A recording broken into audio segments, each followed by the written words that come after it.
chef de l'État algérien Abdelmadjid Tebboune s'est entretenu jeudi 9 juillet par téléphone avec Emmanuel Macron, au sujet de la question mémorielle entre les deux États, ainsi que sur la situation préoccupante en Libye et au Sahel. Nouveau signe de rapprochement entre Alger et Paris. Le chef de l'État algérien Abdelmadjid Tebboune a reçu jeudi 9 juillet un appel téléphonique d'Emmanuel Macron, a annoncé la présidence algérienne, au moment où se dessine un dégel dans les relations entre l'Algérie et la France, l'ex-puissance coloniale. L'entretien, le troisième en moins de 6 semaines, a porté sur la question mémorielle ainsi que sur la situation en Libye et au Sahel, selon un communiqué de la présidence.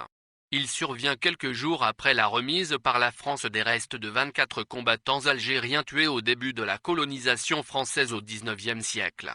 L'entretien a permis aux deux présidents de passer en revue un certain nombre de questions, notamment celles liées à la mémoire et au centre desquelles s'est retrouvée celle de la restitution, le 3 juillet dernier, des restes de 24 combattants de la résistance algérienne comme de ceux qui demeurent encore à rapatrier et du besoin de travailler à la réconciliation des mémoires des peuples des deux pays, a expliqué la présidence algérienne. Des excuses attendues par l'Algérie.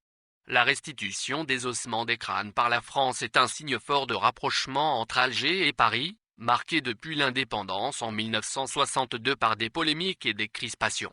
Dans un entretien avec France 24, samedi, Abdelmadjid Tebboune a déclaré attendre des excuses de la France pour la colonisation de l'Algérie afin d'apaiser le climat et le rendre plus serein.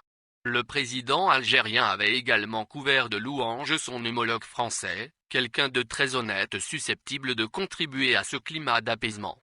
En décembre 2017 à Alger, le chef d'État français s'était engagé à restituer les crânes d'Algériens entreposés depuis le XIXe siècle dans les collections du Muséum national d'histoire naturelle de Paris.